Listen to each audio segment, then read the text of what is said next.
Um, just so that you do know, today's session will be recorded. If you would not like to be part of this recording, please do let us know and we will proceed accordingly. The Director of Gender Dynamics would have loved to be here this afternoon to do this introduction and to do the welcoming. And unfortunately, she's not able to, as she needs to see to quite a few other organizational duties. And so I will just be stepping in for her. My name is Sandra Bailey, and I am the Research Coordinator at Gender Dynamics. So again, good afternoon and welcome from a cold and wet Cape Town. I do hope that you take from this conversation everything that, the whole reason why we are here today, and that is to commemorate the LGBTI Domestic Violence Awareness Day. I do look forward to a very insightful conversation that will make quite a bit of an impact and quite a bit of a difference within the LGBTQ+ space and community. Roche, please do start. Okay, thank you so much, Sanjay. So I am going to just give some context as to why we're having this webinar today. So GDX they are planning to do regional research that aims to explore and investigate how trans and gender diverse persons experience and understand structural, systemic, and personal forms of violence in Southern Africa. The findings will inform and prioritize goals, objectives that is set for the next few years by GDX. And so the study itself will be done in Botswana, Eswatini, Malawi, Namibia, South Africa, Zambia, and Zimbabwe. So today we have a few panelists whom I'll introduce shortly. I just want to go over some ground rules. For the panelists, if you do speak, if you're not speaking, please keep your mic on mute.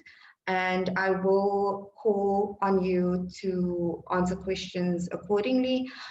We will, just for the program and how we are going to do this, so we will introduce the panelists, we will then ask them questions surrounding domestic violence, and then we'll also have a Q&A session where whomever is in the room can ask questions, but of course we're also live streaming, so those questions will also be fed through. So if you would like to ask questions, we will then just note them and answer them at the end of the panel discussion. So as I mentioned, my name is Roche Kester. I am the hate crime manager at LGBTI Wellbeing, and I will be moderating today. So I just want to introduce the rest of my panelists and ask them to please put on their videos. So first we have Natasha Ivy. Hi, Natasha. Hi, hey. So good to see you. So Natasha is a human rights activist from Zambia. Natasha is also on the steering committee and a member of the regional research project that will be looking at GBV in Southern Africa. And then we'll move on to Sazi Jali. Hi, Sazi.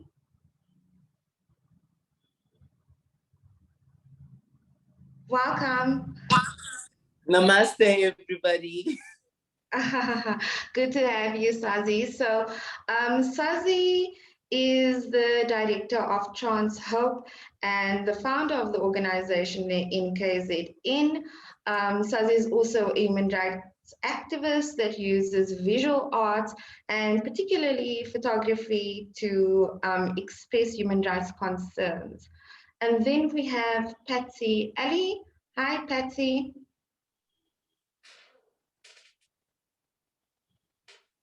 Okay, it seems like we are having a bit of a technical difficulty with Patsy. She was here, but it seems she's exited, so we'll just wait till she rejoins again.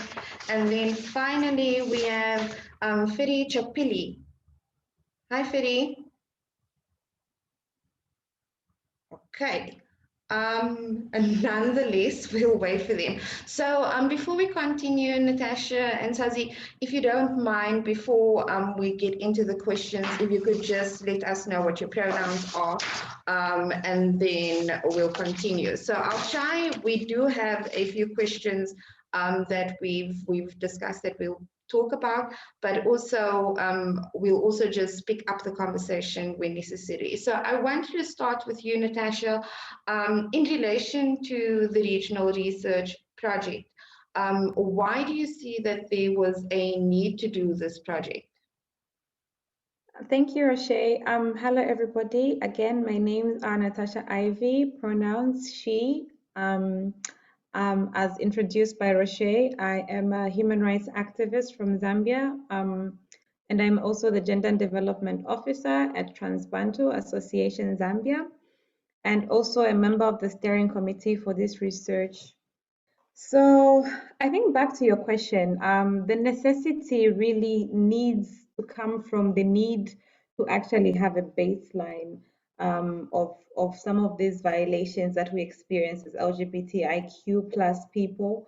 And also, we need data to inform some of these programs that we want to begin to speak about. If we want issues around policy change, if we want issues around narrative changes, and also issues around awareness. However, we must understand also that, of course, different countries have like different experiences and they have different contexts. And so it's very important and it's very vital. And that's why I encourage everyone to actually get more information about this research, because it's not going to just cover some countries that have a very flexible or welcoming policy environment, but also for countries like Malawi and Zambia, and also for other countries in other regions as well, aside from the southern region, that may have similar experiences to the experiences that we have here, and just to share some of that with other people. I think, regardless, I think this research also has come at a very critical point right now where we are experiencing the COVID. Some countries also are in their third wave now, and it's very important now to begin to discuss and dialogue. How do we maneuver around discrimination or stigma or violence of any kind? Things are getting harder now. Which spaces do we find ourselves in? Who do we talk to? Who do we approach? Where do we even get social protection right now? So it's a very critical research, and I really look forward to hearing some of the questions that attendees have.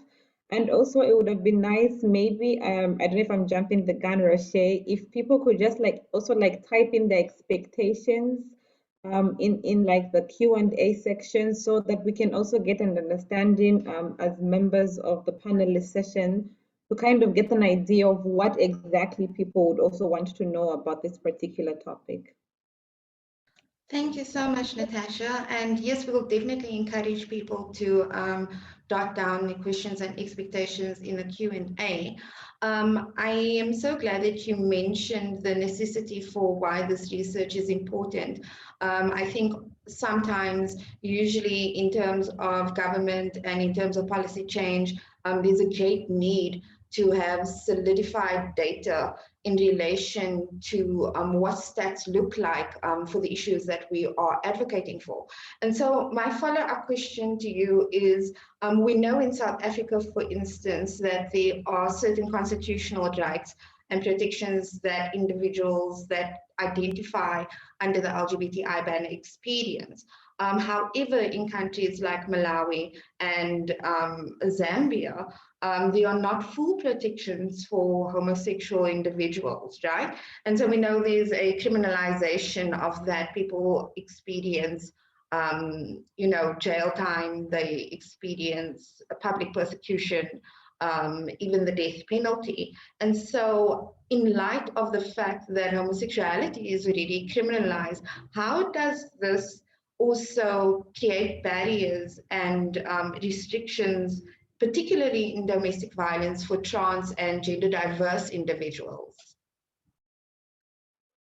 Well, from the onset of your question, I think even from the documentation that we have gathered as TBZ, we have noticed a high percentage of trans people that have been incarcerated when it comes to the LGBTIA community. And so, unfortunately, there's a lot of misinformation around gender identity in the country in general, and also other countries as well.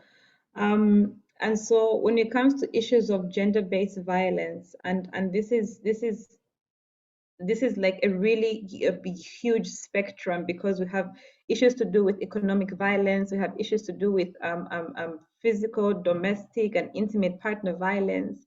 And so even when it comes to avenues of redress, when one experiences such kinds of violations, I must admit that it's quite difficult to to to um, to actually seek any kind of social justice, right? And so what is happening right now is people from the community that are in contact with organizations that work around human rights.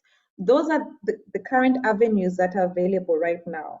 However, because of the misinterpretation of the law itself that criminalizes carnal relations, carnal knowledge of same-sex adults or whatever, that misinformation also has trickled down to institutions such as the police service that are mandated to provide services or to provide protection for people that are experiencing gender-based violence, regardless of your gender.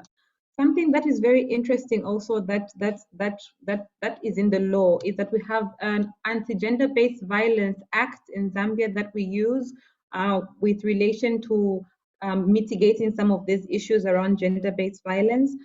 And even the definition of who experiences gender-based violence is very clear, because it does not speak about a woman or a man, whatever. It just speaks about a person who is experiencing any sort of violence should be able to report and to seek protection from the police service. But also it's because of issues around appearance also, and presentation and expression also. And so many people that have actually come to me personally and have shared their experiences have actually said that I'm afraid to actually go and seek protection because I don't know, I might be turned away. And also, before I actually tell them what I'm experiencing, they might take me in and incarcerate me. I mean, there have been situations where someone has actually been to the police to report a case, and they end up getting arrested because of how they express, right?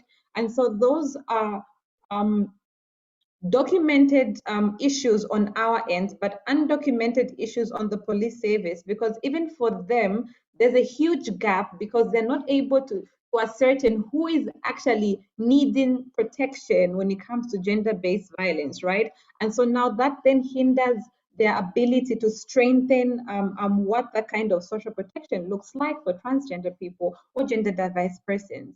So with that regard, and also like I did mention the issues around COVID as well, I think there's really much that is going on nationwide around social protection and protecting vulnerable people, around gender-based violence, people who are living with HIV, for example. But there's little to no data that specifically outlines which categories of people are actually assessing these services. And so even for us, when it comes to engaging with these institutions, we don't have that specific data. You know, it's very difficult. And so what we're doing now is working on the relationships that we have created with different stakeholders. And that is not enough, you know, because if we're only going to work in spaces where we think we have audience when it comes to law enforcement, and how about those spaces where we don't have stakeholders available, or we don't have partners available? So I mean, that's still a challenge. However, I mean, we really want to encourage different CSOs or organizations that work around human rights to come on board and just have this general mainstream fight against gender-based violence, regardless of your gender, regardless of your sexual orientation. Yeah, I mean, it's very interesting because I did some reading in relation to some of the criminalizations, specifically in relation to Zambia and Malawi, where the study will take place. And that was a huge concern, you know, when they speak specifically about same-sex relations, but there's also just this acknowledgement of gender identity and, you know, the diversity of gender identity and trans individuals as a whole. So thank you for giving us some insight as to the difficulties and the barriers that are experienced there, just in terms of reporting. So I just want to move over to Sazi, and I mean, we've given some context now to what happens on the rest of the continent, but then I want to hone in a bit on South Africa. And I mean, we know that there is mostly a lot of constitutional protections for South Africans, and there is decriminalization of same-sex relations, and also we have various protections within our constitution that speak to you know, giving voice to trans and gender diverse individuals. So I wanted to just ask you, what, despite the fact that we have, for instance, Act 49 that deals with legal gender recognition, the fact that we've got the equality clause that protects people against discrimination in terms of their sex, gender, identity, and then sexual orientation as well. Despite the fact that we've got legislation like POPUDA, what are some of the things that you've seen in the communities that you deal with, Sazi, that are still hindrances in relation to domestic violence and intimate partner violence with trans and gender diverse communities?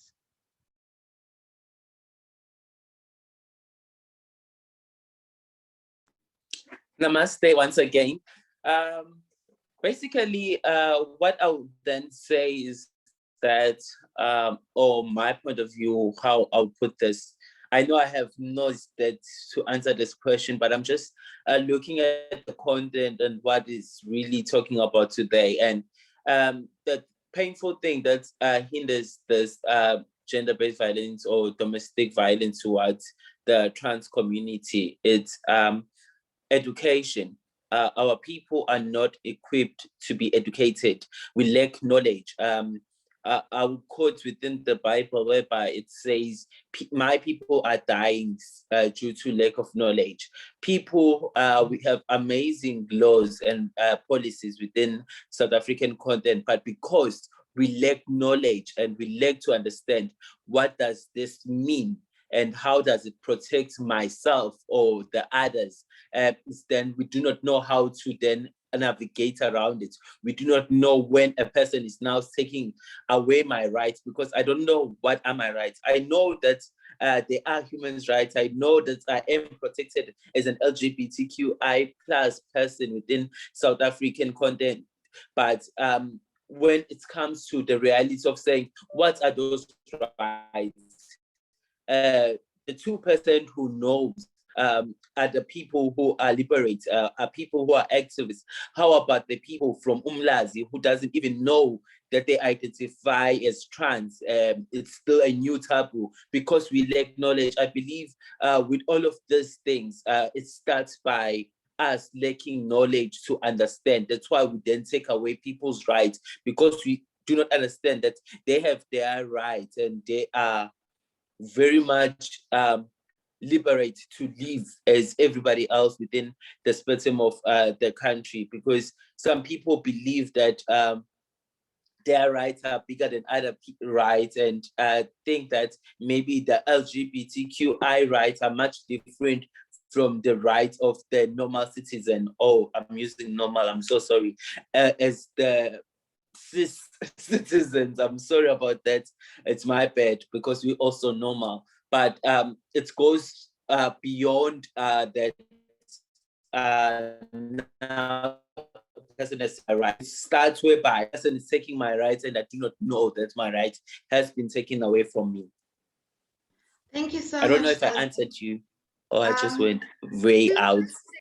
To a certain degree, but I think it's very important that you brought up the issue about people needing to be empowered about what protections are actually available to them.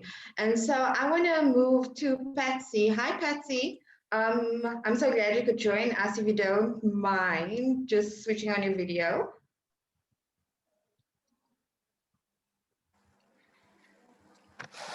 Hi. So just for everybody, thank you so much that you could make it, Patsy. Patsy is from the Northern Cape.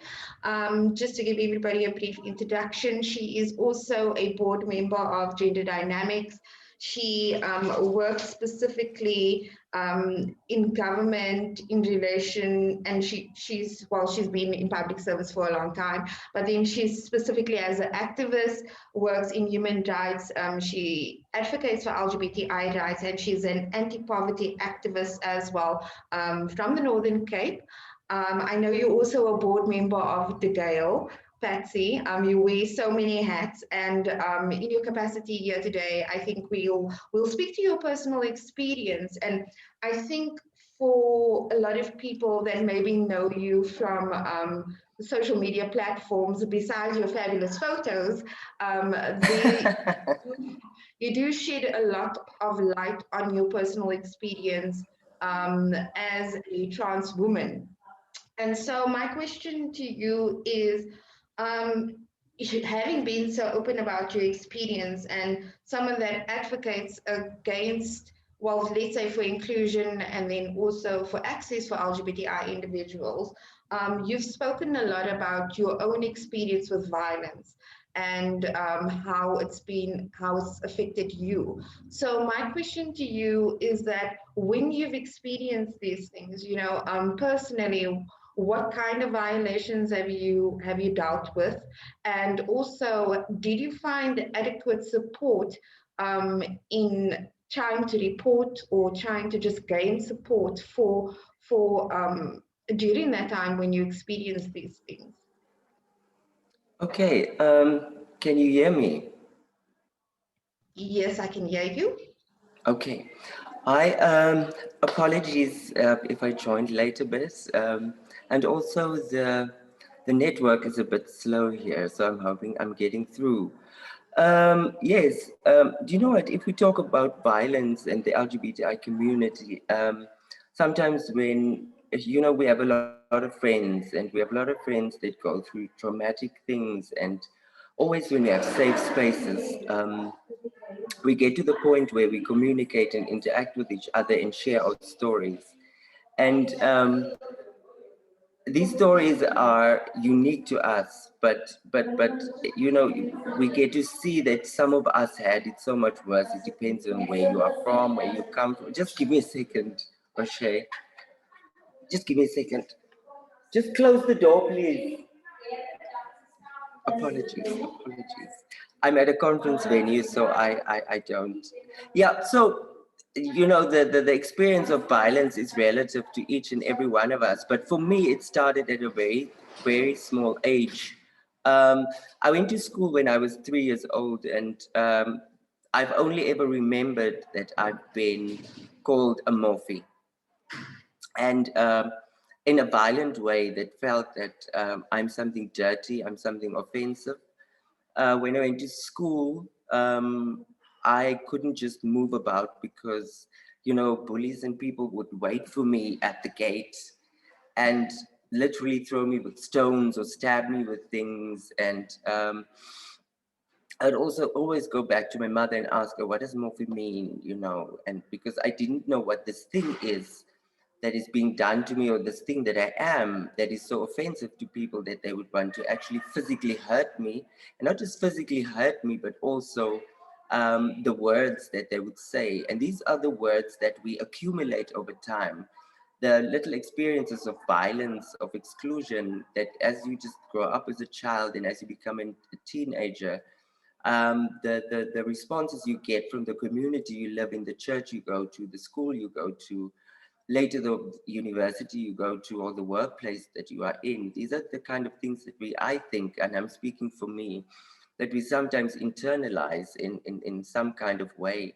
The kind of hatred that we receive, we sort of make it a part of us in our self-concept. So also, I've had the experiences of intimate partner violence, or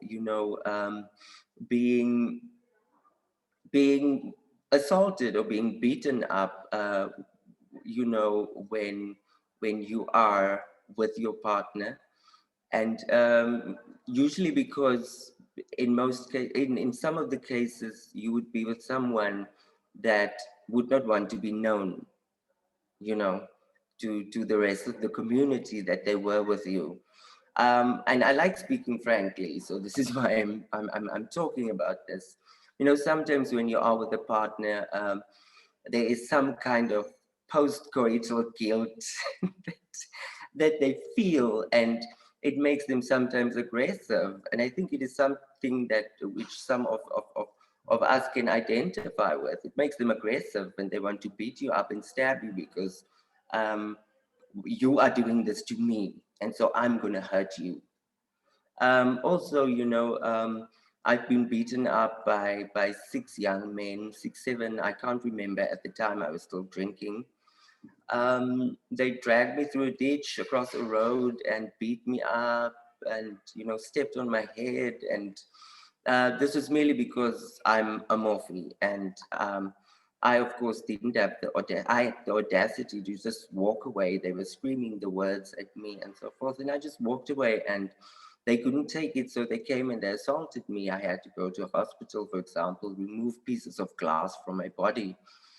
Um, so these are the kind of things that we endure, but there's this thing where I talked about the internalization of the hate and the treatment. It's that some of us feel in some way that we are deserving of such treatment. Some of us already have a sense of self-hate, so that when this happens, we kind of expect it. And because so many of our friends have told us stories about how they were hurt, we think that this thing is normal. We've normalized the fact of violence against us, so that when it does occur, it doesn't occur to us to even seek help.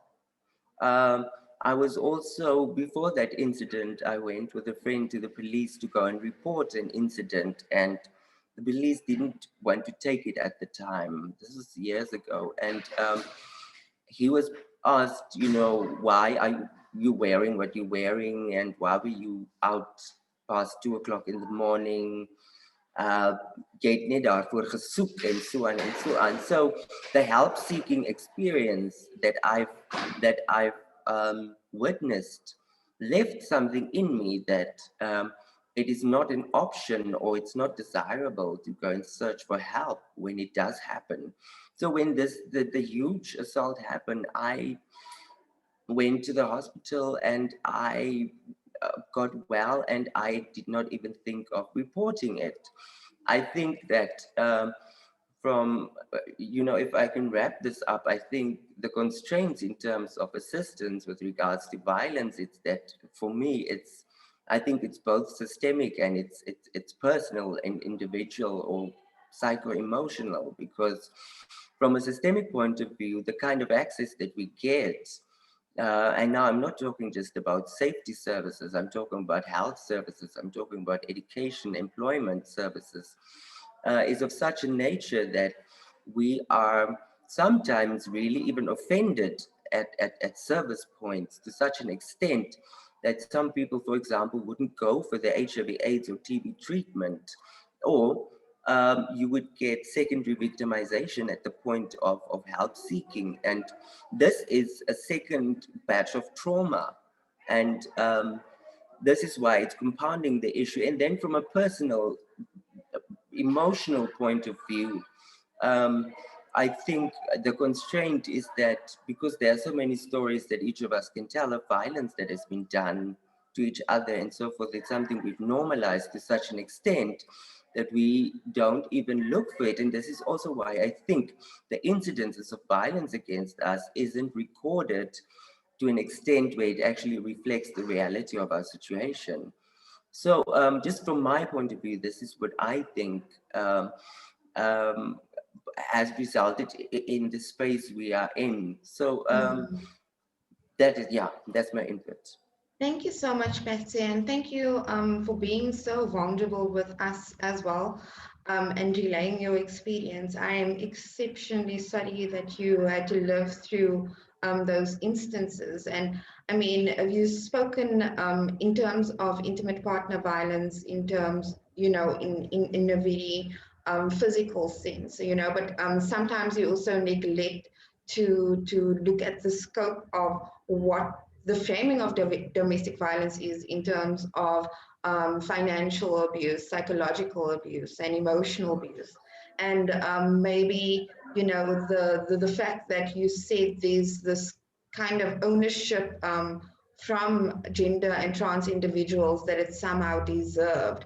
But I also, I'm in total agreement with you that yes, it's definitely structural violence, but also the fact that we've kind of replicated heteronormative means of enacting violence and cisgendered means of enacting that. So thank you for sharing your experience with us. I wish we had given a bit of a trigger warning to everybody, but I'm sure that these kinds of conversations aren't always palatable, and it's a true reflection of what has happened. And so we're also just glad that you can speak to these things. I'm going to yes. If I may, because there's something, I need to do this because there's something that you've introduced, that you've just introduced, and it is with regards to intimate partner violence also, and it's also with how we regard and view and value ourselves in relationships, and also the roles that heteronormative roles that we ascribe to us, the roles of masculinity and femininity in it, how it plays out in the relationship space or in the intimate space.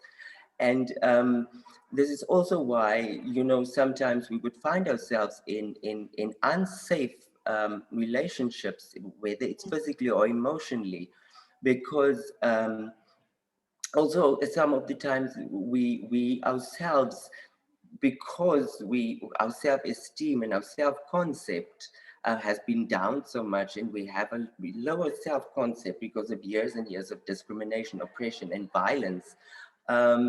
We actually place ourselves in a vulnerable position in relationships, and also because the longevity or even the having of healthy relationships sometimes in your community is such a rare thing that when you do find it, you find yourself enduring much more than you actually should, with regards to what your values and so forth, and you give in and you make compromises, and jy verloon yourself en jy verwag minder en jy ontvang violence, as if the relationship and his presence in the relationship is doing you a favor, kind of thing. So this is another dynamic that I think we could also address. Yeah, I absolutely agree. I know even for a lot of my friends that are trans sex workers specifically, they've said that the interaction with their clients is sometimes so embedded with violence, and just the way in which their experience differs from, let's say, cisgendered in sex workers is completely different, because there's almost this feeling of humiliating the individual as well, to kind of also further diminish their existence or just make disregard the human dignity. But it feeds into the next question that I want to ask, Bats, and I'm so glad that you also spoke about the kind of constraints that we have in reporting and support, and what secondary victimization looks like. So I'd like to address this to everybody, and Sazi particular and Patsy in the South African context, and Natasha as well from the African context, and I see that Anil also actually asked this question in our chat box, to see what disconnects we see between law and policy and actual practices, and what calls for greater what the implementation should look like. So my question in essence is then, despite the protections, where do we see the gaps what needs to be done, what needs to be solidified to ensure that there are active and effective measures of support. So if Sazi, Natasha and Pat, if you could speak to that from your perspectives and give a bit of insight to that. Let's start off with Sazi, we'll move to Natasha and then finish with Pat. Well, I guess, as I said earlier on, that for me, it goes back to education. If people are equipped with education, because the gap is literally people are not educated within the people who makes these policies, who passes these policies, are not equipped to understand what is literally written on those policies. Right now, we are going back reviewing the legal recognition in South African content for X49 of saying how does trans people should then recognize themselves. It's up to us. And then now we are saying let it be up to us to recognize ourselves. It goes back to whatever the people who are receiving this information, are they equipped to receive this information? Are we equipped to receive that information as the citizens of the country? For me, the best way to deal with all of these things is to ensure that we are educated. I was just chatting to one of my sons, he's 9, and I'm like saying to him, we are living at the 4th industrial era, but you're still getting educated with the 2nd industrial era, whereby that was the times of my great grandmother or my mom who were educated with that, but they're still using the very same syllabus to educate the kids nowadays. It becomes an issue because our brains are still going to be moved and stuck within the same content, and we will never grow, we'll never understand. That's why people tend to exploit us, is because we are not equipped to know what is really what it is that is written, because it might be written in fine paper in black and white, but if I cannot read that black and white, it's going to be the problem, it's going to be the issue. So for me, it's education that is killing us within the African content, because if we look at other countries, look at your China, look at your US, the amount of education within there, yes, they still have their flaws, they still have other things, but if you look at education within, people cannot just run over them, people can just not exploit them. So for me, I still go to my first opening statement of saying, if we then equip people with education, they will then understand, and then can see Uguti, this policy is not really a policy for me. It's not talking to me. Actually, this policy is discriminating me, because right now people talk of policies and then we say, yeah, policies are inclusive, whereby there are so many things that are excluding us within those policies. So if we then get educated, then we can then conquer all. I'm so glad you spoke to that, Sophie. Thanks so much. And yeah, I think it is true in terms of the lack of education around trans and gender diverse individuals, how binary roles are still emphasized, and how we need to unlearn these things and speak to representation, not just in a theoretical sense, but also in a practical sense. And so, Natasha, I want to move to you in this regard. I mean, we've already spoken about some of the constraints that are that people face on the continent in terms of criminalization. And so in terms of that, what kind of gaps do you think, and what kind of policy reform would you like to see to address issues, firstly, of acknowledging trans and gender diverse individuals, but then also speaking to policies that protect them and provide a certain mechanism of support? Thank you so much. I think for me, before I actually even get deep into your question, I think one thing that we need to remember as a collective is that our stories, our voices, our existence there's power in all that, and even just our lived realities, and the fact that we take a step out of this world each and every day, we take a breath each and every day, is a protest. We always protest. We always fight for what we want. We always fight for what we deserve. And so I think for me, like Sazi mentioned, issues around education, but something that we also can't run away from also is our legal environment. How does that contribute to some of these challenges that we experience each and every day? Um, also, what is the political, social, and cultural environment also looking like? Because that also contributes to a lot of things that we experience. Because a number of people in our countries, for example, might not even ride on the issue around the legal environment and what is the law specifically saying. They're going to look about what is the Bible saying, what does our culture say, what does the Quran say, and our different other spiritual religious beliefs, what does that say about gender identity? And so what those are some of the most influential gaps also that we need to start talking about.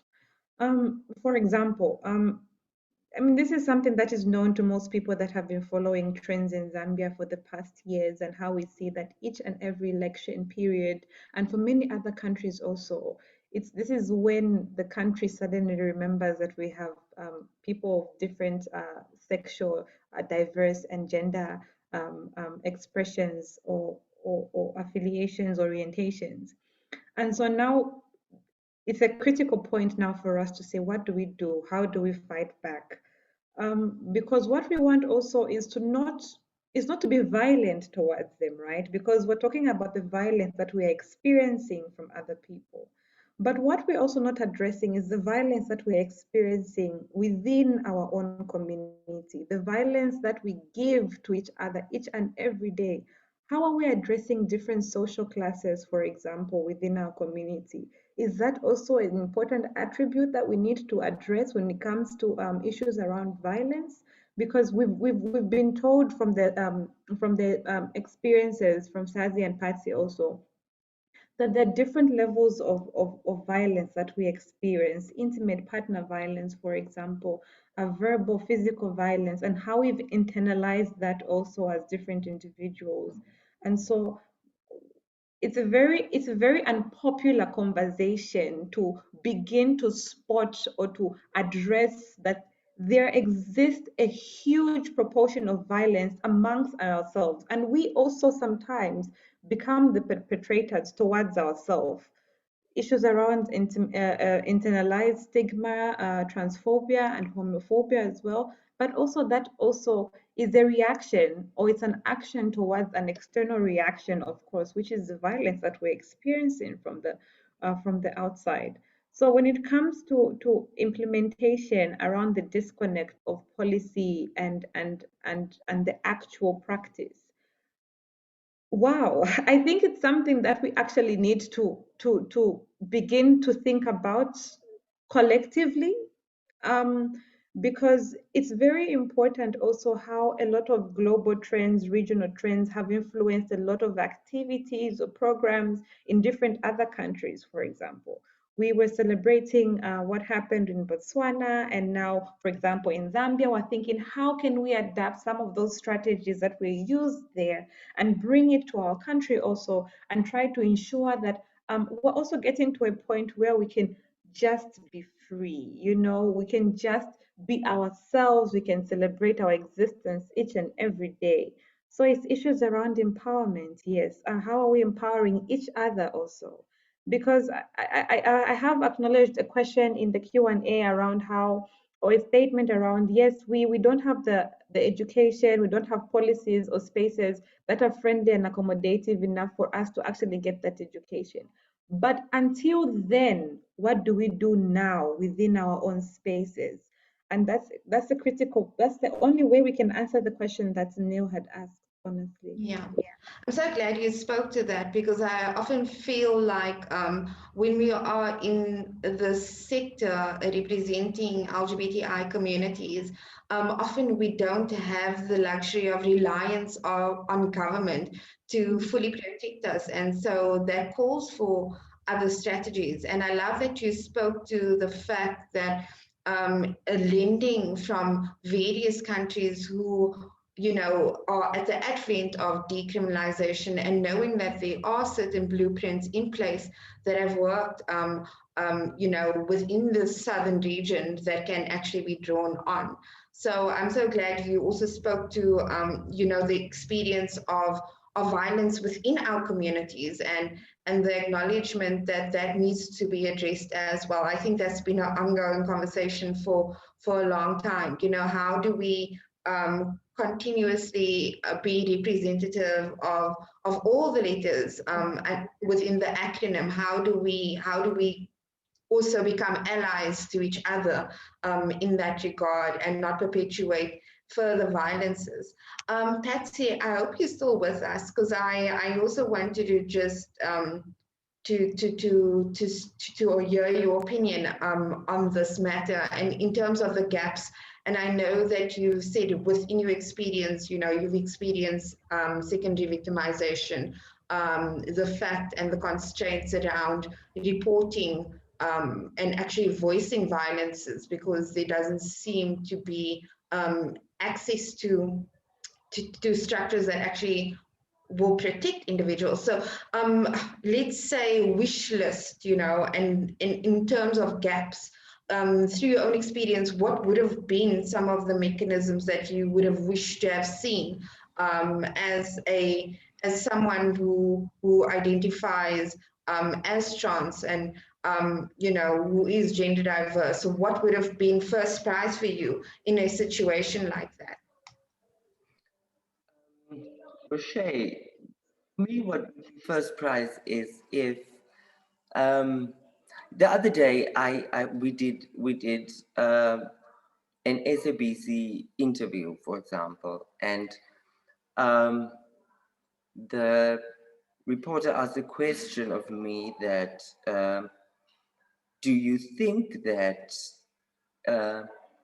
it is that you want special treatment? Is because the idea is that people are saying that you want special treatment. Is this true? And that also comes from a specific place, because we are here insisting on equality and on inclusivity, and that we are given service and treated with care and dignity and so forth. And people are thinking we want special treatment. That is the kind of space that we are living in. For me, utopia would be that we have access to everything, safety services, like I said, health, education, employment services, to opportunities to fulfill our personal occupational ambitions, without fear of being discriminated against, or without fear of being hurt or getting hurt or offended in a help-seeking environment. So that would be the best for me, the best thing for me to happen. And that if you do go for help-seeking behavior, and I'm going to speak from a personal point of view in the most general sense, that your government service point where you do go to for help-seeking behavior, that public servant at that point assists you from the point of duty and from the point of it's his responsibility to carry a specific service through to everyone, and that it should not be dependent upon his or her own beliefs of the member of the community looking for help. I think the gap that we have, even in a country with such progressive laws and policies and things, and the gap for me is it's not up there in the Constitution and the protections and things that we must do, that we deserve as equal citizens. For me, it is at the point of implementation. It is at the point of our decision makers and the priority that we give to the lives and the existences of LGBTI people. And if we deprioritize it, of course, we won't really do something to ensure that this community is reached with integrity and with respect.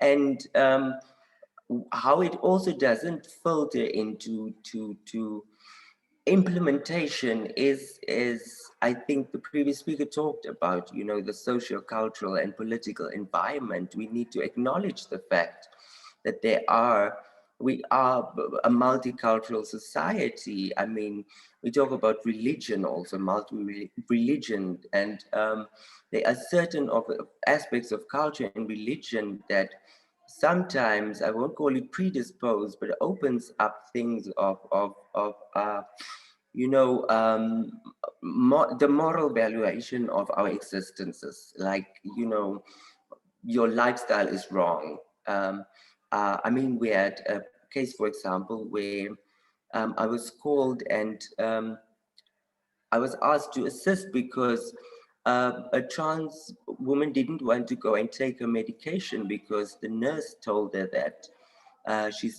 because she has this thing because she's living a sinful life. And these are the things that are the barriers and challenges that are real. And also, you know, we do not necessarily have, you know, the necessary or sufficient political will to push these things through.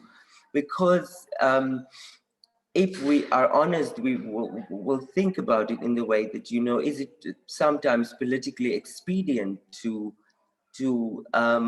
openly and, you know, with verve support a sector of the South African society that not everyone agrees with. Not that we are something to be agreed with, we exist, but for fear of losing support from certain sources or certain spaces, you know, and also I can know from the inside that there's this thing, you know, if you support the LGBTI agenda and you push it by association, you know, you fear the stigma because you know, LGBTI allies are sometimes also, you know, viewed as gay, and they fear the stigma that then by assisting others go onto them, kind of thing. So it's, you know, it's complex and not easy.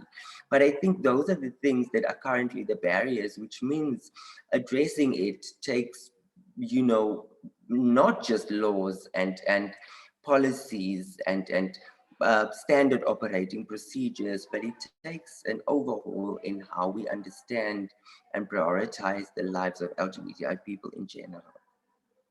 Well, thank you so much, Pat. I think you've touched on quite a few things, you know, the space that we find ourselves in terms of which narratives are still dominant in creating constraints for trans and gender diverse individuals, but then also, you know, in a practical measure, what it means to have these laws and policies translate very visibly.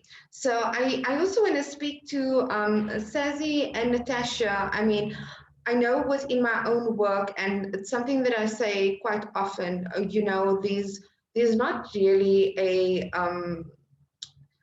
well, let's say a real indicator of the extent of violence in our communities. And so, for instance, just to give some context, you know, within the last while from February up until now May, we've seen a very public brutal murders of LGBTI individuals nationally. But I think in terms of domestic violence and intimate partner violence, specifically with the trans community, Sazi, within your experience and with people reporting these things to you, what is the prevalence to which these things happen? And maybe, Natasha, you can also speak to us in terms of the African context. And I think particularly one thing we didn't really explore and speak that much about is also domestic violence from family members, particularly when you're cohabitating with family members that are violent, that are abusive emotionally, mentally. And so do we have a measure of how often these things do occur? And obviously it speaks to the need for research, but in your experience, Sazi,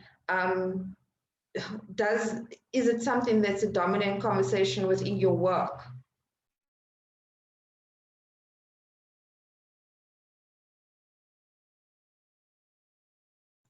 Seems like Sazi's... I'm sorry, I was on mute all along. I'm really sorry.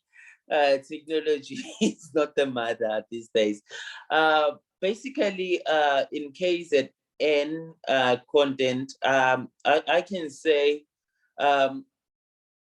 towards the trans community, the domestic violence normally happens on a daily basis. It's just that we have learned to live with it and then say this is our narrative, because going out, where then will I go? During the pandemic, we're still living under the pandemic of Corona, but when we're still at the restriction level 5, and the first lockdown, the first 21 days, many people ended up not having a space to be at home because people didn't understand the trans bodies. Yes, some of them were just using or exploiting the help that TransHope can then provide, but many would then throw out because of how they identify. So in some other families, they wouldn't understand why this young boy is calling himself a man, while he left here to go to school and now coming back so strongly saying, I am a man and cannot now wear a skate because this is how he identified. And they were then forced to live with people who have raped them within the past. So I could say it happens in a daily basis. That's how much domestic violence happens towards trans and gender diverse people within the province of KwaZulu-Natal. Yes, sometimes it's not going to be physical, sometimes not going to be on the rate that we are looking it towards it, but the misgenderism, it's also violence towards the trans community. Absolutely. So being at home and being continuously misgendered, being always called by your dead name, just because you do not have another place to go, then you sit there and say, no, it's okay. Until I leave home, I will then have to do this. And some people still do not understand that the Constitution does protect them to have their right of name and to be called how they want to be called. But because of how we are then groomed within the province of KwaZulu-Natal, because that's the cascade I am working in, we tend to say, so whatever you do, you have to look up to the people who are older than you or who have went through the journey before you. And some of them will then stick up for, I didn't want to swear on live chat, but it's really frustrating because we then tend to say it's okay. And then we believe living under these circumstances is okay. Thank you so much for sharing that, Sazi. And, you know, it's frightening that you say every day you get cases, because these are the things that are not publicized. These are the things that are not necessarily known to the public, the extent of these issues. And so, Natasha, I kind of want to pose the same question to you. And I suppose this is the need for this research, you know, in terms of your own experience, advocating on a continental level. Is it as prevalent, the reporting of domestic violence of trans and gender diverse people? So I think something that I'd like to share with everyone is that I belong to a network of young people, young key populations. And in that group also, we have a specific group of transgender and gender diverse persons. And they belong to Mozambique, Zimbabwe, Namibia, Zambia, and also Madagascar. And we recently had a convening, and the number of violence that people are experiencing each and every day is alarming. One, because now we have this limitation towards enjoyment of human rights, such as the right or the freedom to association, the right or the freedom to movement. And so even in that limitation, like the previous speaker has said, there's a lot of violence that is experienced within our households. So another specific issue also right now is because of this COVID thing. So the police stations are trying also to not be congested with too many people in the space. And there are very few countries that have gone to the extent where you can just dial phone and call 911 like we see it in the movies, but then it exists for every other country, right? And so you can't pick up the phone and call a police officer and say, this is what I'm experiencing right now. And so because of that decongestion in the police stations, people are not actually even going to report these cases. So what we are speaking from right now is a point of assumption, right? We're assuming that people are experiencing violence because of whatever it is that is going on. But what we don't have right now is concrete, significant data that is showing us that this is why we need to get into this research, so that we are able to get into the communities as well, because now also we have violence that is being experienced in schools as well, because people are going to school, others are not going to school because of the pandemic. So now how do we mitigate that also, and reconciling the fact that we still have to go back to our families, we still have to go back to our partners, we still have to go back to those places that we call home. But how am I going to get into that space? And so now what that has birthed now is issues around substance abuse, right? And that is something that is being reported more than the actual violence that is being experienced. So we're looking at the problem that, okay, now people are experimenting a lot on drugs and they're abusing a lot of substances. But what we're not looking at is what is the root cause of this actual issue? How are we bringing into play the cause and effect of some of these problems that have been experienced right now as a result of violence that we're experiencing? And so, if we're talking about statistics and trying to put a number to it, I would like to believe that violations are being experienced and are happening each and every day, knowingly and unknowingly. And it's also that education that Sasi spoke of earlier on. How do I identify that this is a violation that I'm experiencing, right? And how does my neighbor also identify that this is the violence that I'm experiencing? So even as we are conducting, or even as we are intending to conduct this research, I think it's important that we start to sensitize or educate people around what does violence actually mean for you, and not just the general academic definition of what violence means, but like personally and based on your experiences and the experiences of your neighbor and your friend, what does that violence look like? And that also can also now lead us into the direction of how to address some of these harmful behaviors that we're doing towards ourselves.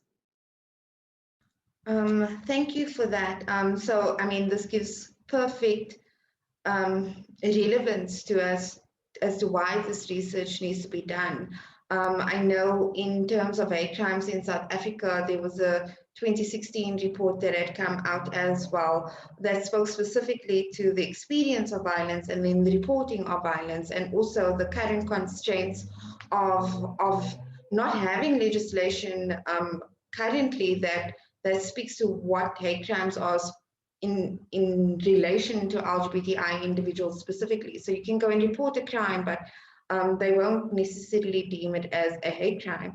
And so, Natasha, I want to ask you this question, and we did kind of touch on it very lightly previously, but we spoke about strategies that can be taken from various regions to help advocate on the continent to bring awareness to the issues faced by trans and gender diverse individuals. But I also want to ask you from a global perspective, you know, in a practical sense, what kind of strategies do you think will aid the rights of trans and gender diverse communities that currently are in a position where criminalization still exists?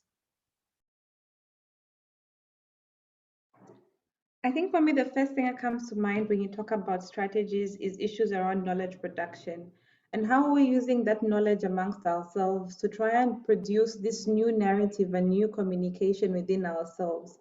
There's a kind of language that exists within our community, you must admit, a kind of language that someone who's not from the community would definitely not understand. So that was a production of that language that we're understanding and that we're speaking or using right now, even in our strategies and our advocacy work. So how do we make that something more amplified by producing more knowledge from our different countries?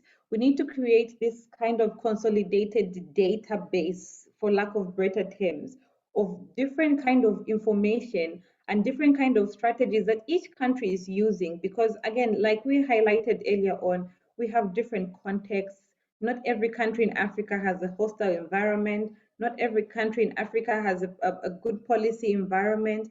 So how can we use whatever it is that is working in different countries and trying to contextualize, because we can't necessarily adopt it, right? But trying to contextualize it to the extent at which our different countries are at currently.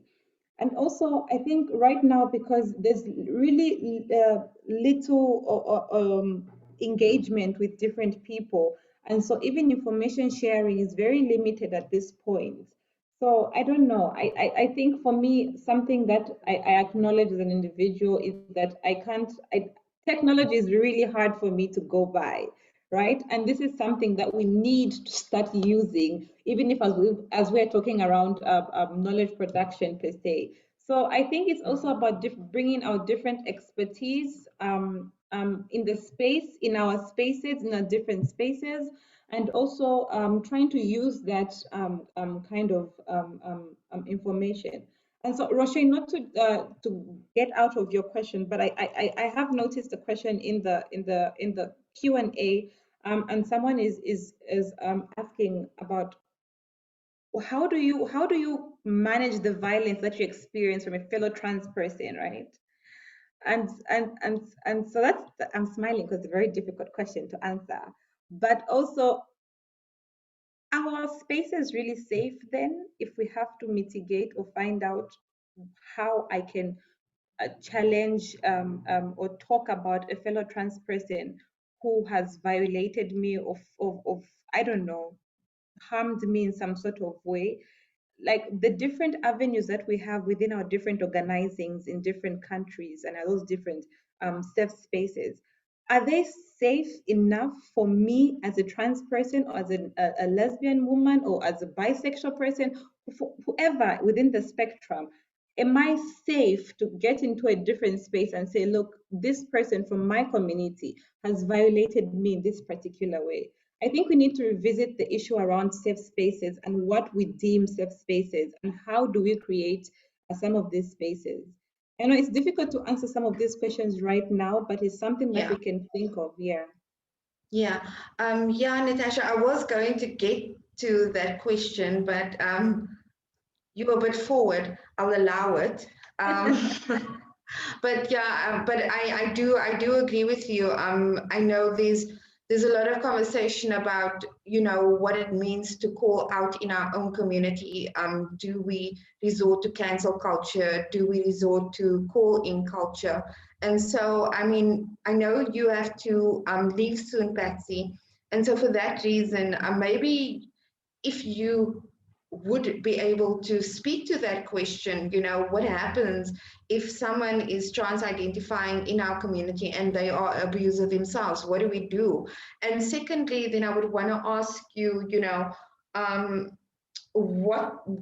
would you encourage people to report these violations that occur to them, and why do you think it's important that they do?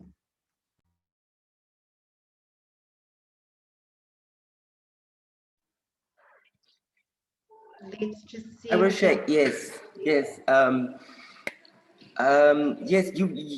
you just used the word that I like very much, cancel culture kind of thing, because I think because we live in spaces where we are so used to violence or bad treatment, and even amongst ourselves, for example, you know, we cheat with each other's boyfriends, and we do ugly things to each other. We are bitchy, we are nasty, and we just, this is what it is.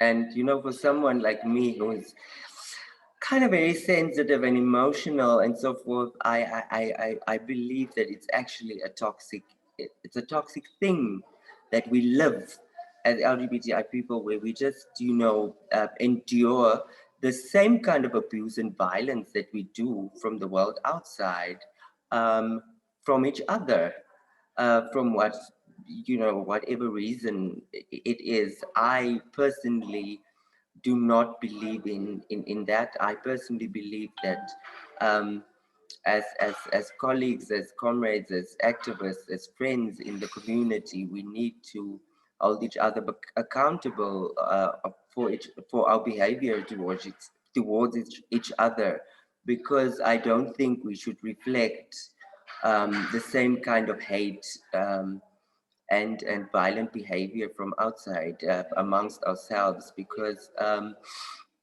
if you go into conversations with people around this, then with cisgendered people, then you would hear that they normally speak that we are just as divided. We are just as divided amongst ourselves, than the responses that we get from outside. Um, in terms of help-seeking behavior,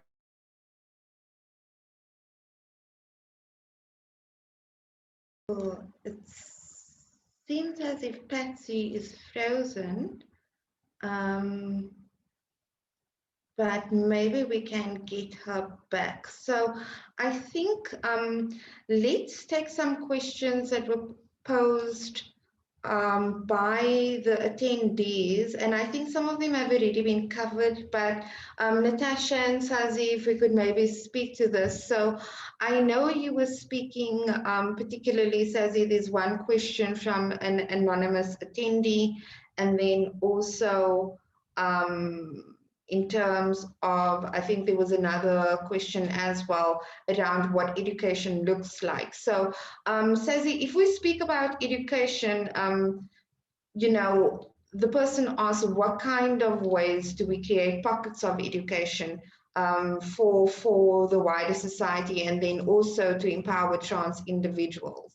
And I'd also like to encourage the attendees, if you do have a question, please raise your hand. I'll just answer the questions that were in the chat box first, and then we'll move on to people asking questions live. So you can raise your hand and I'll call upon you, and you can direct your question to whomever you think is suitable. So Sazi, the question around education. All right. The best way to educate people is then because being visible, for number one, the mere fact, people get educated by our visibility, saying, oh, there is a Sazi child living within the township who identifies as trans, and they might not just need maybe some legal ways to put step, but then you start educating people about diversity, the surrounding of yours, because most of the time we tend to believe that we transition alone, or we become queer alone, because this is not only about trans people, but it's all about the LGBTQI community as a whole. People within the community itself, they're not educated. So it starts by us saying, okay, now I've seen Usazi that I look like, and maybe I might be trans, but let me just find out what is trans, and then I educate myself. Now finding out what is trans, I then around the people or around my circle, try introducing the term trans and try to use the correct terminology that's need to be used. That's how best to educate people around us, because they tend to understand you because they know you, they feel safe with you. And before we can go even to policies, even to go in other things that we need to be educated with, but the small terminology within the community itself, or community in large, it's about sharing the small information that we have, because people, they use the LGBTQI term and they don't know what part of it is talking about sexual orientation, what part of it is talking about gender identity. So if we then sit around our communities and then, or our circles, and then say, all right, I feel like this and I might be this, and then let's Google it, because there's Google. Yes, it's hard sometimes because data is a pandemic itself, but if you want to be educated and if you want to educate people, you tend to share your own lived experience, and it becomes easier to transition, because whenever we transition, we do not transition alone, we transition with a lot of people. I normally say this with the support group that we normally have, that we transition with your churchmate, you transition with the whole community that you're coming from, you transition with your school, if you're from school, you transition with your parents. So if you are not giving them the right information, they will still take away your rights because they don't know that they are doing that. So I believe sharing what you know with the next person is giving out information. Yeah. Thank you, Sazi. I think it's really important that we do have those conversations. I think maybe with immediate self-identification and within your immediate circle, it's important to do that. But I also just want to caution around the fact that LGBTI people and trans people are always having to do the work on behalf of others as well. And so the onus always falls on them, when there is a responsibility for the wider society also to educate themselves, since the information is so readily and easily available. I just want to move to a question here from Zoe Black. And Natasha, I know we did speak about this a bit, given that we spoke about the constraints of the law in Africa specifically. And so Zoe's question speaks to what immediate relief or interventions do we need from government in assisting LGBTIQA plus persons in relation to domestic violence? Okay. Again, I'll go back to the fact that we have different contexts and different approaches in how we mitigate things as different countries. But something that I have seen to work in my country, in Zambia, it could be different from others, but is to try and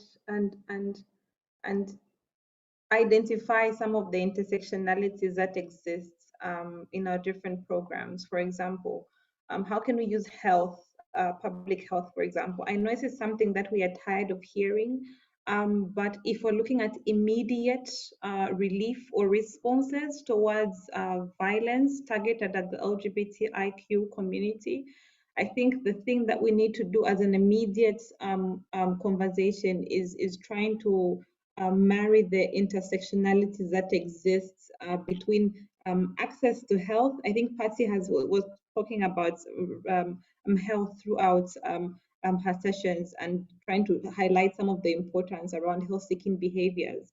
And if we can connect that also with the impact of domestic violence towards an individual, I think that's an immediate thing that could also work. And really, something that is very unfortunate currently, but has helped several people with regards some sort of relief, also has been COVID, and how do we also mitigate issues around COVID and also ensuring that people are safe in their homes and are not going out there. Let's address violence, let's address domestic violence, because I mean, if you don't want me to go out and be a statistic and spread whatever it is, you might as well ensure that I have a safe space in my home or in my workspace or in my school or social setup, and so that also now becomes another avenue to use as well. So I would definitely use issues around health. Rosha, you're on mute. Thanks. luckily it was the first time. Thank you so much for that input. I also want to speak to you, Sazi. There was a question that was directed at you. So, you know, in terms of what violence means, I know at our own organization here at OUT, we kind of take a 3-point mechanism of dealing with violence. So the first thing is to ensure physical safety of the individual. You know, are they in need of medical assistance?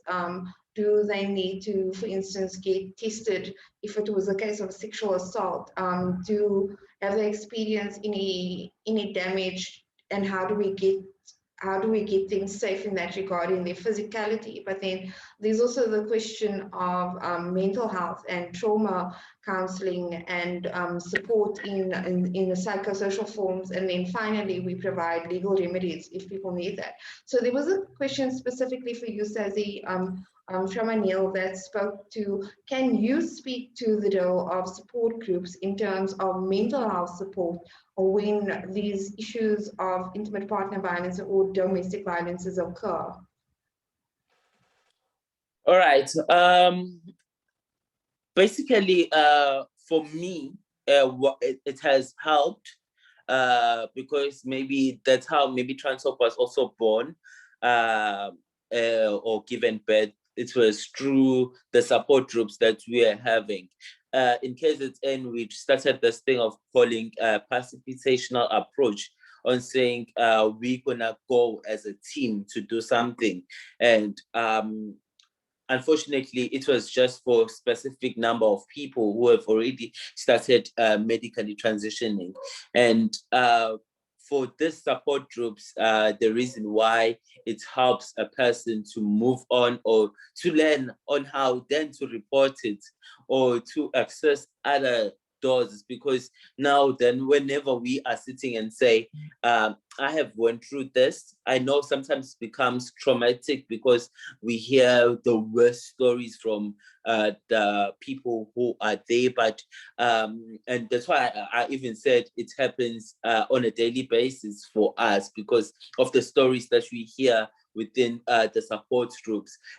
But the people, whenever they feel safe and feel comfortable to share their life stories of saying, I have went through this and this. And sometimes some of them believe that because you haven't told anyone that I have went through this. I'm a rape victim myself. I'm not a victim, poo-poo. I'm a rape survivor. Sorry about that.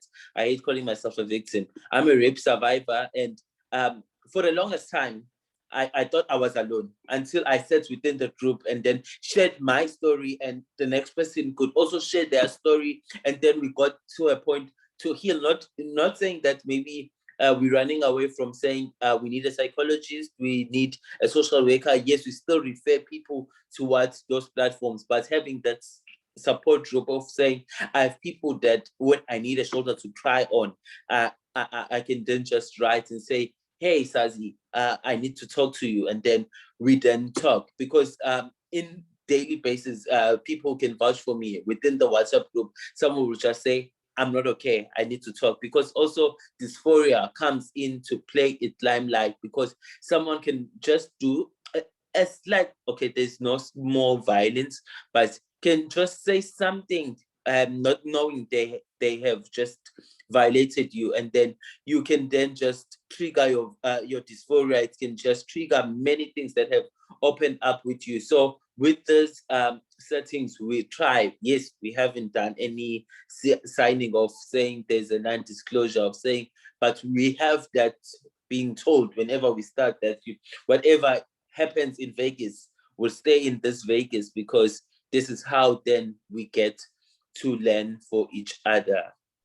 Yeah, and I think you know, we often neglect what community support means. You know, we say chosen family for a reason because sometimes you experience things that only whomever experiences like well, let's say similar situations can experience as well, and that's where the support comes in. And this brings me to another question. There was a question from Tish Lumas, and Tish asked kind of in the same vein, you know, as an activist, you know, having to then also digest these kind of violences daily, you know, are there support mechanisms for you at your organization? How do you debrief, and how do you also then continuously do this work that deals with everyday violences, Sazi? Unfortunately, currently now we cannot debrief, but when the pandemic started, GDX has had this COVID response, because that was the most hectic time for us, because people as young as 12 years, they left their homes, they didn't have a space. They will come and tell you the worst case scenarios that they've been through. And GDX did provide that platform of saying we can then pay for a psychologist or a professional person for your team who's working with these people to debrief and to just ensure that you can then continue to live their lives, your lives as perfectly. But for now, we currently not doing it, but we have learned, personally, I have learned to use a pen and paper to just blow out my emotions and feelings. Yeah, I think we all use different coping strategies. I do yoga. I'm a terrible yogi. I fall over all the time and I cry a lot. But I think that there's one question that's left, Sazi, and I'm sorry that I'm shooting at you continuously, but they are being directed at you. And so there was a question from Nontleba, and they had asked, in your experience and what you've observed, what challenges do you encounter within your culture, that is to say, being Black or within the Nguni framing? I believe within my culture is that we don't have any native language to describe ourselves. And that has been the most problem that we have. But there are so many people who identify not as what they were assigned at birth, and they're okay with it. It's whether they come in forms of saying, I'm a Sangoma, and the spirit that has entered me it's a man's spirit, so you're going to address me as Subaba. They are okay with it. It's just that now when you come with a term of saying you are trans, it becomes a taboo, it becomes something new.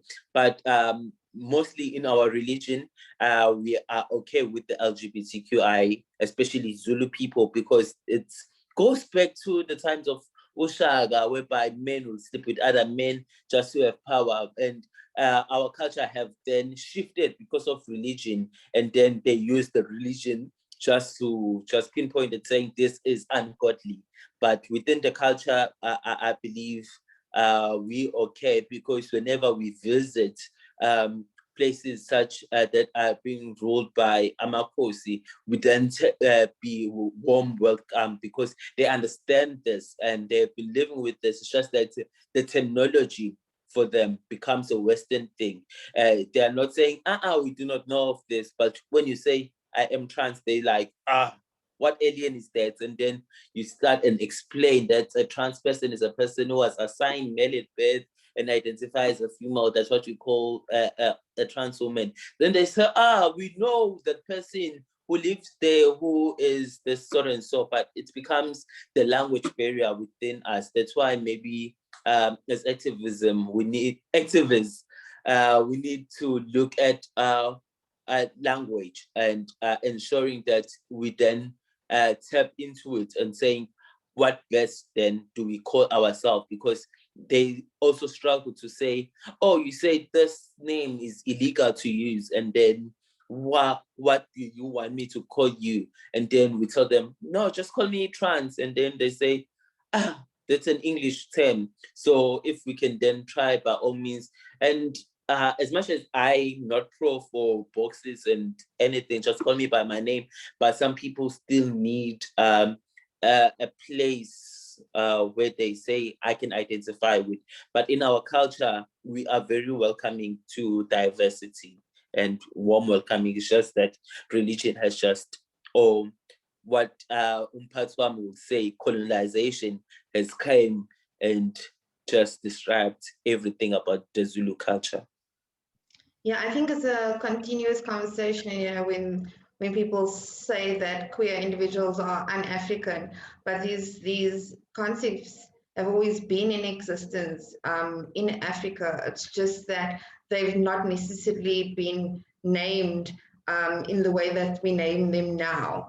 So thank you so much for that input. I think those are the questions. And so before we conclude and hand over back to Sandra, I would just like to ask Natasha and Sazi closing remarks, if you have any closing remarks, and also in the midst of what we're currently seeing without the research having happened yet and the need for that, you know, what is the immediate way forward for us to counter violence against trans and gender diverse people, and what can be done immediately? And then if there's anything else that you would like to add, it's most welcome. Natasha, let's start with you.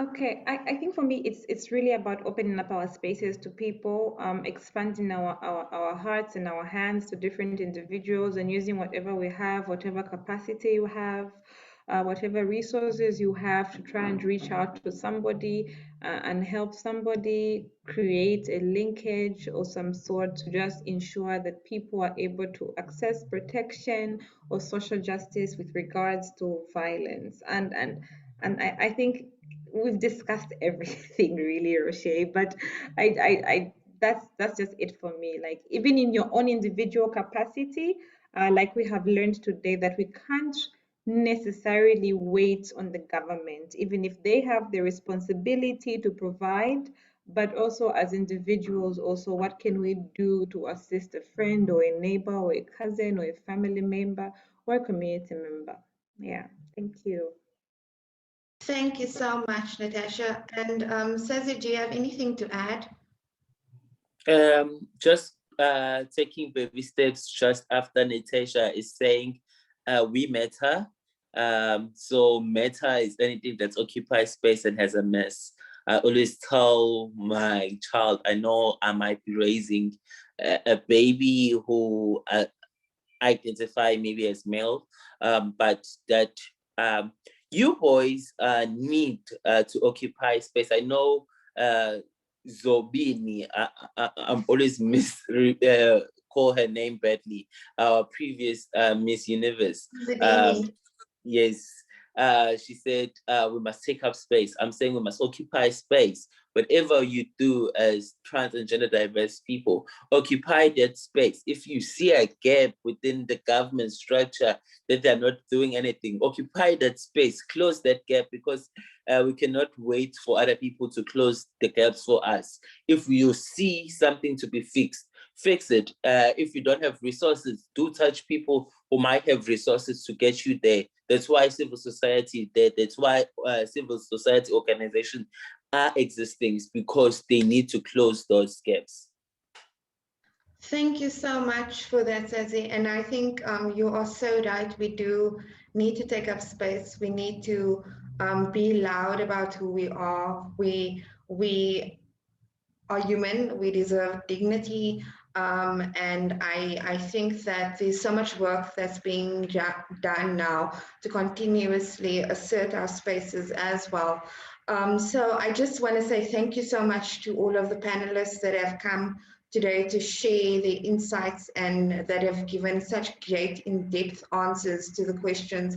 Thank you, Sazi Jani from Trans Hope, and then also Natasha Ivy, who is contributing to this research report, and of course, Patsy Ali from the Northern Cape, who has shared her experience so openly with us.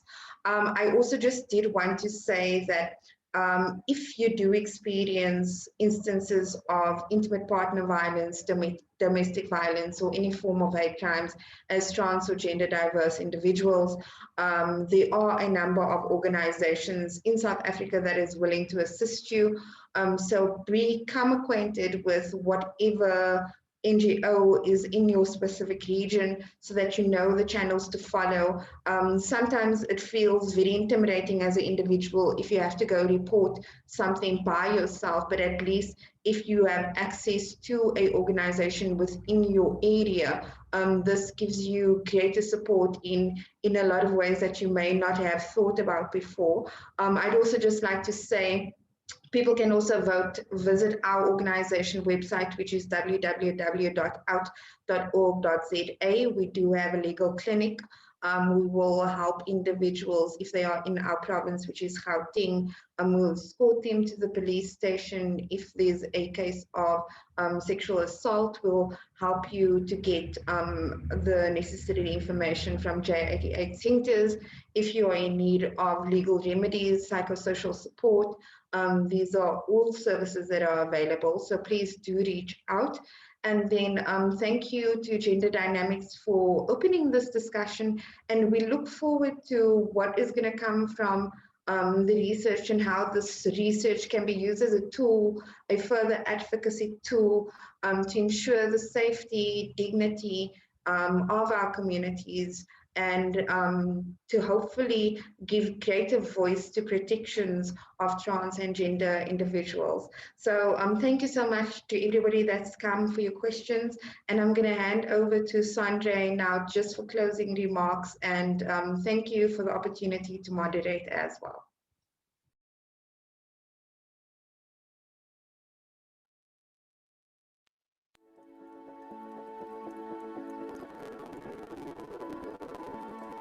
Ik is Medisha Adams, ik is van Koekenappa, Klinkdorpie, aan de kant Bloedswil. En ik is nu een nieuwe boardmember van het Trans Wellness Project.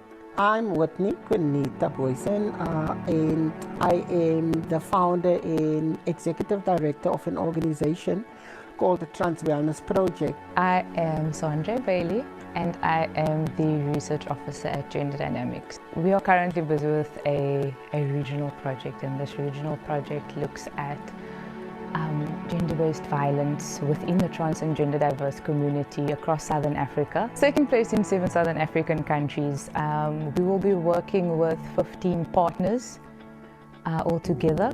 Gender-based violence on trans bodies are so serious in a place like Lutzville. Baie van hulle sal na my toe kom en vra, hoekom voel jy gemakkelijk in 'n skirt? Dan sal ek nog vir hulle sê, maar dis hoe wie ek is. And I said, no, I'm not gonna run away from my problems. I'm gonna face my problems. But sometimes it's just too tiring. And I think this regional project in partnership with Gender Dynamics and other organizations is so necessary, because I also believe that as rural, trans and gender diverse persons, our voices are not heard. Ek wil net ook eerstens moet die government moet 'n ander manier kry hoe met ons as trans of LGBTQ mense te kan werk. Soos ek het my silence gebreek. Maar die government het vir ons vir my ook gefail. The thing that I really hope coming out of this project is that like our voices are heard. I'm hoping that we can get our voices out there, that people can see the need to invest in our rural trans people, our rural gender diverse people, our rural gay people, our rural bisexual people, our rural lesbian people. That people need to see there is a need and those people's voices are not heard.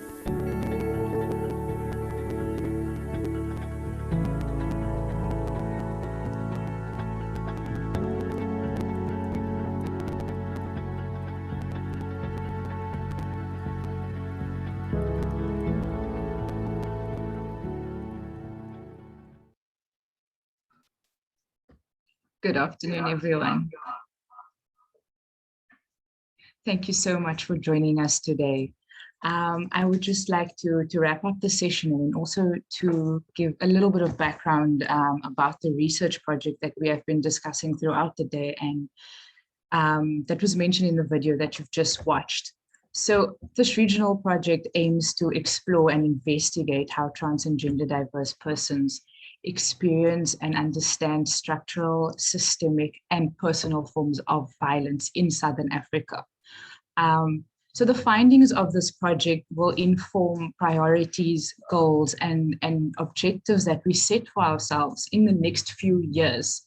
The partnership consists of Gender Dynamics as well as the Human Sciences Research Council as primary partners. We'll be doing the study, conducting the study together with our 15 partners in our 7 participating countries, who are Botswana, Eswatini, Malawi, Namibia, South Africa, Zambia, and Zimbabwe. Our 15 partners in the countries that I've just mentioned will be carrying out the data collection process of the study.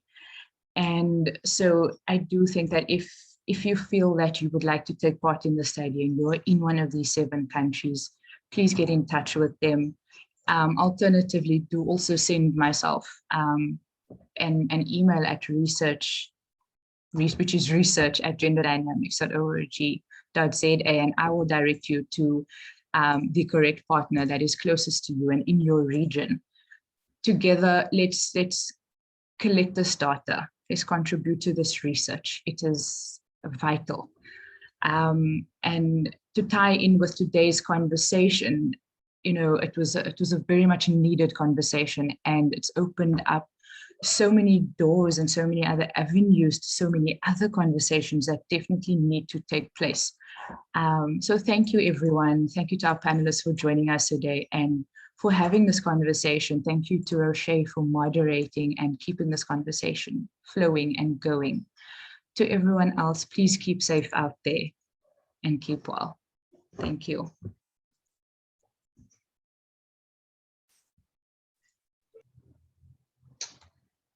Thank you, Sanjay. Cheers, everybody. Keep well. And please do check in the chat box. There's a link that Leila shared in terms of evaluating the webinar. Keep well.